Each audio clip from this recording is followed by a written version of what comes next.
You're listening to PetLifeRadio.com. Welcome to Animal Rights on Pet Life Radio. This is your host, Tim Link, and I'm so glad you're joining us today.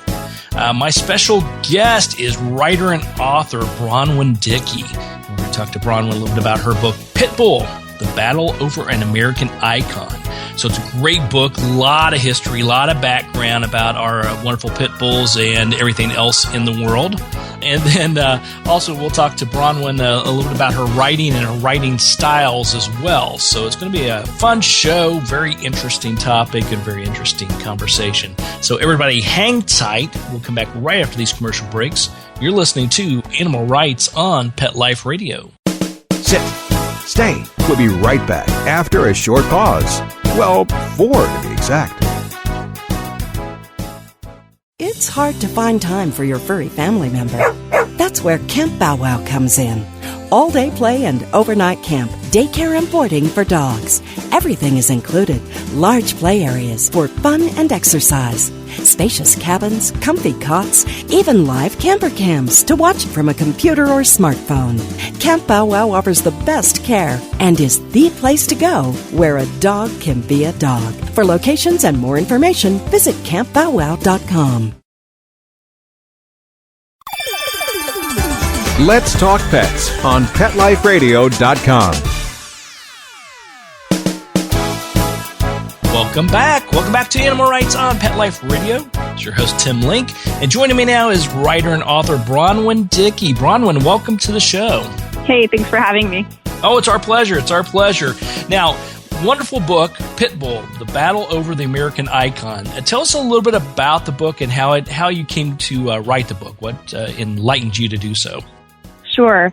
It started for me pretty much back in 2008. I had never really been around pit bulls. I grew up in the 1980s and was very afraid of them. I was very aware of all the scary stories in the media. And every time I saw one, I pretty much crossed the street. I didn't want anything to do with them. Then I was reporting this piece in North Georgia, actually, up on the Chattooga River. And the director of the Chattooga Conservancy, who is a good friend of mine, he had a black pit bull. And I went over to his house for dinner and she climbed up in my lap. And that was that. She was this amazing dog that was so sensitive and interesting. And so I started wondering if she was an outlier or if maybe kind of these stereotypes I had in my head needed to be re-examined a little more. So I started looking into it. I looked into the history and the science, and I saw that people in the animal sciences were saying all these headlines were more hype than fact, and that they were kind of outdated, and we needed to rethink how we thought about those dogs. So then in 2010, I adopted my own sheltered dog that was labeled a pit bull and became even more interested, and everything just kind of went from there. There you go. Gotta like that. So it's fascinating. You grew up, I think, like most people, with that perception that pit bulls were a bad breed, a dangerous breed. And I know I was talking about this the other day. It seems like there's a lineage through time. And what I mean by that is growing back up in my days. Obviously, I've got a few years on you. We won't say how many, but not too many, I'm sure. I'm hoping not. But it used to be sort of German Shepherds had the bad rap, and then it was Doberman Pinschers, and then Rottweilers, and now pit bulls seem to be the one that's catching all the grief. Did you uncover any of that history in doing your research? Because pit bulls go way back in time. Sure.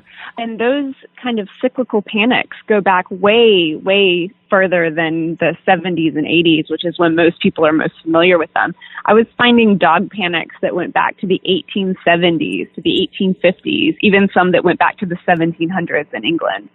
So there had always been kind of the bulldog and the pit bull have always been a little bit controversial. There have always been people who absolutely loved them, and there have always been people who really didn't like them or were afraid of them. And that more has to do with the people they were associated with. But other dog panics have cycled through for hundreds of years. There was a Spitz panic in New York in the 1870s. Editorials in the New York Times were saying that the Spitz was the most poisonous creature in America and that they should all be exterminated. It was thought that the Spitz was somehow uniquely susceptible to rabies. For a while, the Dachshund was actually mistreated severely during the First World War. It was thought to be sneaky and treacherous. I mean, there were all these kind of cycles that were really, really fascinating to learn about, and they weren't always a scary breed.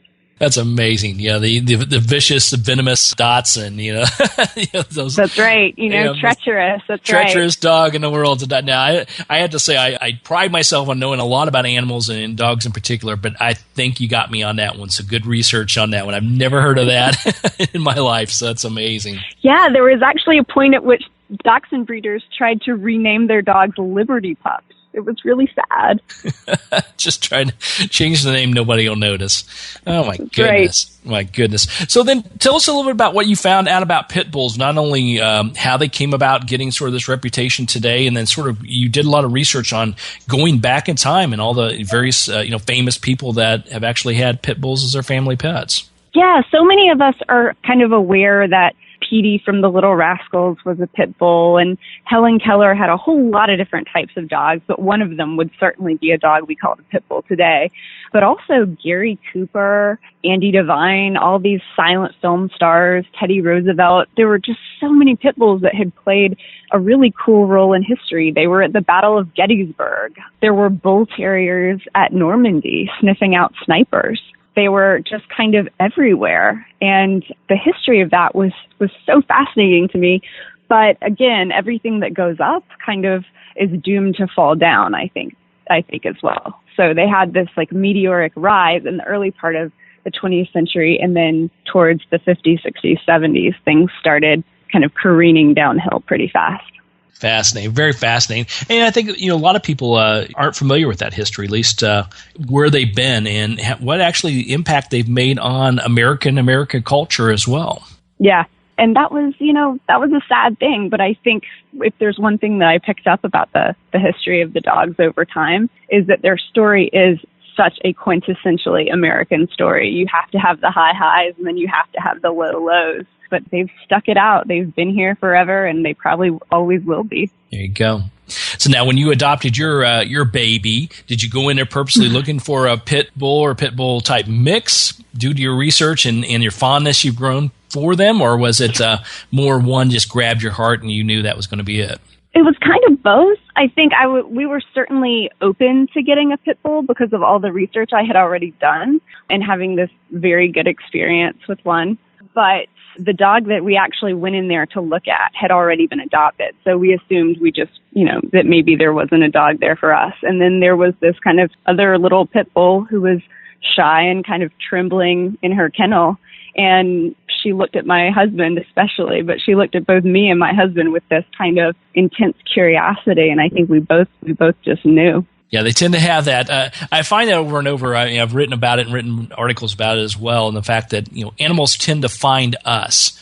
And one of those is when you go into a rescue or shelter and you're looking for a particular one that you saw online or you heard about, right? Or a particular breed, and then all of a sudden you walk out with something maybe totally different because that was definitely the one that was meant to catch your heart and come into your family. It's true. I really never would have, if I had seen her picture, I never would have thought that she would be the dog we ended up with. And then there you go. Here we are. There you are. Now, I know in the book you talk about, going back in the 19th century, New York City, dogfighting.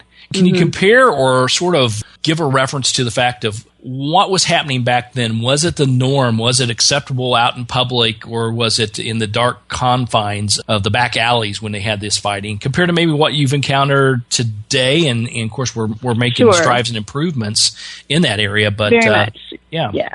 It was more accepted then than it is now, certainly. But it was always seen as something that was kind of seedy, almost the way that like men going to strip clubs or something would be kind of viewed today. Not horrendously aberrant, but really not something that respectable people did. But it was certainly more common in the 19th century. And there were always a number of people, who were kind of higher class that would sometimes go slumming and go to the dog pits in New York City.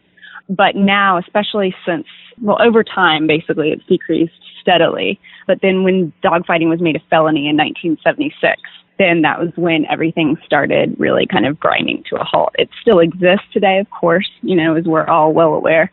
But fortunately, the cruelty investigators that I interviewed for the book, they were all in agreement that they're seeing fewer and fewer cases of it every year. That's good. And do you think it's because we brought it to the consciousness and the laws have become tougher? Or possibly when they do encounter it, is it even more hidden? Are they taking it even deeper underground?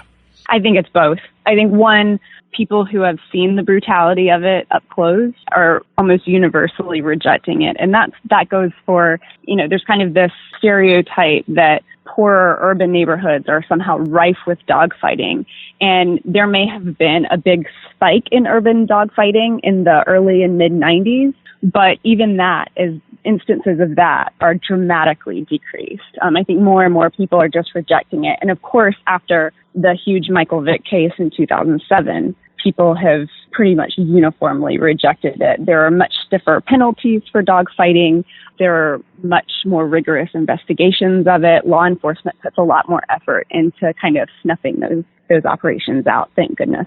Yeah, absolutely. Yeah, it's amazing. We've talked about it on this show as well as I've written about it as well. Being here in Atlanta and when Michael Vick was quarterback for the Atlanta Falcons, we were on the courthouse steps or the state Senate steps, I should say, for years trying to get more anti-tethering laws and dogfighting laws and things of this sort under control. And though that incident was horrific, amazingly enough, the year after it happened, all the laws here in this state, at least, started coming into play that would protect the animals. So I guess it's from something terrible came something good. So we'll take that. Right.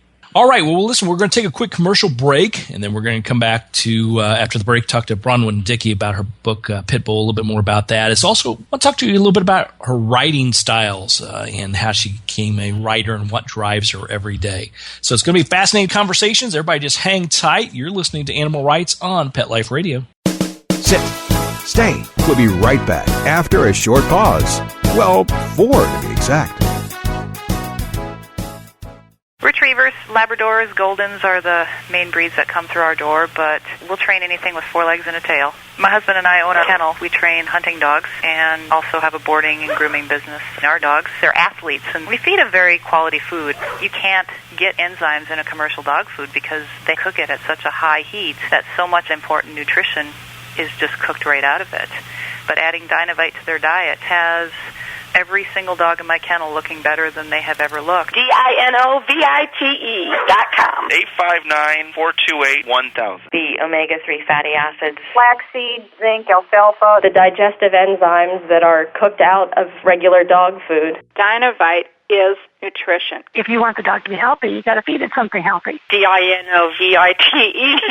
Dynovite's the bomb. 859-428-1000. 859-428-1000. Dynovite for life. DINOVITE.com. Hi, this is Tim Link, animal communicator and pet expert and host of Animal Rights on Pet Life Radio. Have you ever wanted to know what your pet is really thinking? Do you want to find out if they truly understand what you're trying to tell them? Ever wish you could build a better understanding and closer relationship with your pet? Well, now you can. Learning to Communicate with Animals is a 4-part on-demand workshop. In the workshop, you'll learn the essential techniques that are necessary to communicate with animals, including what is animal communication, breathing correctly to achieve the perfect state to communicate with your animals at a deeper level, using guided meditation exercises and method to communicate with animals, and how to send and receive information from your animals. So if you're wanting to learn how to communicate and connect with your animals at a deeper level, visit PetLifeRadio.com/workshop and purchase and download Learning to Communicate with Animals. You'll be glad you did.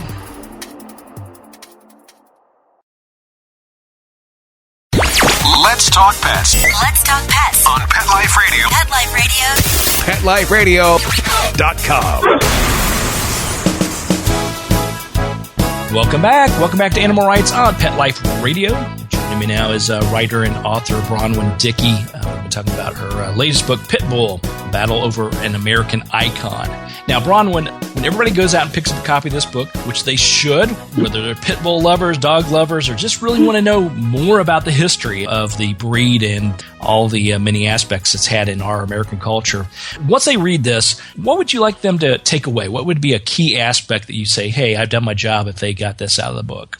Well, I hope especially since the people who probably feel that they strongly dislike the dogs, I've certainly gotten a lot of feedback from people on that side of the fence who seem to feel that writing about them or studying them at all is some kind of implicit endorsement that the dogs are better, or that they can never be dangerous, or that they're ultra, or, that everyone should go get one, or something like that.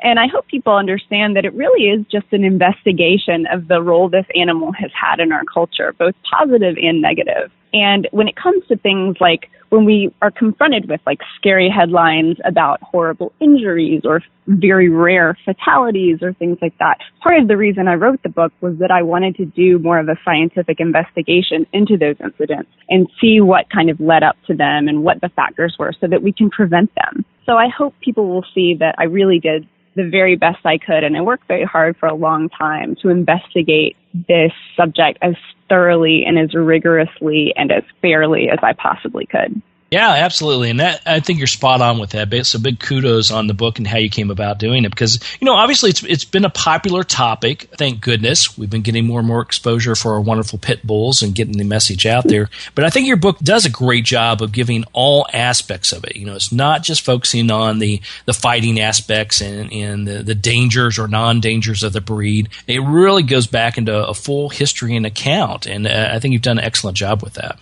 Yeah, and I hope it'll kind of make people aware that we really do, being a dog owner is a tremendous responsibility, and we do have to keep our neighbors in mind, and we can't just let our pets menace people. We really do have to be respectful of the people around us, and too, not just because we owe it to ourselves, but because we owe it to our dogs. It's their life that's on the line when something goes wrong. That's right. That's right. Good comments. I like that. Now, last question about the book specifically. How long did it take you to write this? When you got that epiphany, I know you mentioned that, hey, I need to investigate this a little bit further, to when it actually came about.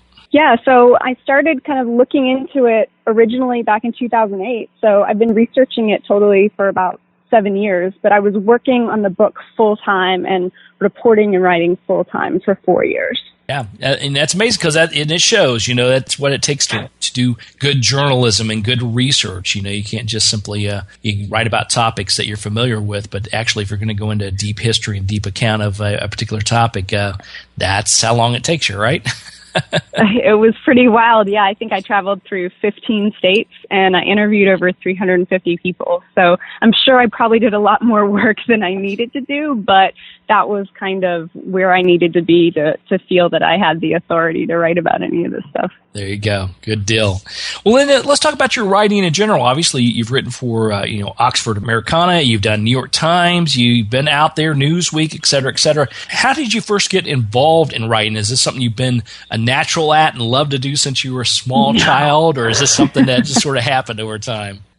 No, my father was a writer, and my brother is a writer as well. My brother's much older. So I was kind of always aware that it was something you could do, but I really never thought that I would do it. I always because there were writers in my family, I always wanted to go off and do my own thing that had nothing to do with writing. But then in 1997, my father passed away, and I was 15. And one of the things that kind of helped me through that process was writing about what it was like. It kind of helped make that whole experience kind of linear in a way. So I started kind of looking at writing as something that didn't have to be, I didn't have to go write the great American novel or live up to some huge reputation. I looked at it as a way to kind of investigate the world and just kind of went on from there. Yeah, and I think you're spot on with that. It's a cleansing mechanism a lot of times. Whether you're talking about writing fiction or nonfiction, it really is. It helps you heal, helps you get your message out there, helps you sort of cleanse what you're thinking of. And like you said before, getting calls and letters and writing and emails and things from people that your message actually hit home with. Yeah, that's a really powerful thing. I mean, there's so few times, despite all the kind of interconnectedness of social media and stuff now, there are so few times that people are able to communicate in an intimate way with each other. And when you work on a story or when you work on a piece, you're kind of sending this message in a bottle out to the world, and you get these amazing responses from people who that resonated with. And that's a really, really powerful thing. But trust me, there's no natural talent involved. I work very, very hard. I probably work about 400 times harder than any other writer I know. It just takes me so long. That's okay. It pays off. The proof's in the pudding. So you do great work with that. Well, then let me ask you, as a comparison, putting together a book, especially a detailed researched book like Pitbull, compared to writing an article, even if it's writing for a well-known publication like Newsweek. How do you compare the two, or how do you prep the two, or is it more of you do tons of research no matter what you're going to be doing? I always do tons of research no matter what I'm writing about, but at no point did I understand fully how much work and how many hours and just how much I would be emotionally and psychologically and even physically drained by the process of writing a book. There are no amount of articles can really prepare you for that. And I think the big lesson for me was that the only way out is through. You just have to, kind of put your head down and steam forward and keep going and teach yourself along the way. There's really only one way to learn, and that's to do it. That's fascinating. Yeah, I think you're spot on with that. I know that's sort of my writing style. I don't think I was ever born or thought I was born to be a writer, and never thought it would be part of my offerings of what I do. But once you put your head down to it and you start putting it down on paper and you start to see it come to life, and then of course with a book, editors go through it about a dozen times and you get deflated, and then all of a sudden it's looking good again. But once you've finally seen that final book on the shelf or in your hand, isn't it quite amazing? It is really amazing. And I'm very proud, but of course, me being me, I'm always like, is there one more point I could have made? Is there one more person I could have spoken to? But I think that's just kind of how most writers look at things. Well, I think it is. You put your heart and soul to this, so you want it to be the best possible. And I think when you put it out there, there's always little things you wish you could have, looking back on it, wish you could have tweaked, or, a fan said, I love your book, but, why didn't you tackle this, or why didn't you expand on that? And you're right. And then you smile and you say, well, that's for the next book, honey. Don't worry about it. Exactly. Or I look forward to your book, right? Oh, yeah, exactly. I can't wait till you do that, right? Yeah, exactly. Let me read your book ahead of time, and then maybe I'll put a little testimonial on there, a little kudo for you. Oh, I'm still on that one for you, Bronwen. I'll write that one the next time. Oh, yeah? Sort of like, oh, yeah, you write a book. No. Right. That's right. You tackle it. You tackle that in your next book. That's right. And if you do a better job than I do, then I'll just say, well, bless your heart. Absolutely. Good on you. Yeah, good on you. I like that. Well, where can fans pick up a copy of the book, and more importantly, find out what's going on with you and your interviews and events and book signings and all the wonderful things that go on to being a new author or having a new book out there? Yeah, everything is on my website, pretty much. I also have an author page on Facebook, and I'm on Twitter, so you can find me pretty much everywhere. The good thing about having an unusual name is that you don't have to sift through like 500 Bronwen Dickeys. Exactly. That's a good one. Yeah, my name's Tim Link, and you'd be amazed how many times that gets misspelled. It's like, that's pretty easy. But, hey, that's all right. As long as they're looking for us out there, we can't complain. That's right. That's right. So everybody go out and pick up a copy of the book. The book's called Pitbull, The Battle Over an American Icon, Bronwen Dickey. Bronwen, congratulations on the book. Congratulations on all your wonderful success. We're going to look forward to tracking all your activities and looking forward to speaking to you again somewhere down the road. Thank you so much. I appreciate it. Thank you. Well, we're coming to the end of the show today. I want to thank everyone for listening to Animal Rights on Pet Life Radio. I also thank our producers and sponsors for making this show possible. If you have any comments, ideas, or anyone you want to see on this show, please email me. Email me at tim@petliferadio.com. And I'll be glad to entertain your comments, answer your questions, and bring on the people you want to hear from most. So until next time, write a great story about the animals in your life, put it in a blog, article, or in a book, and who knows, you may be the next guest on Animal Rights on Pet Life Radio. Have a great day. Let's Talk Pets, every week on demand, only on PetLifeRadio.com.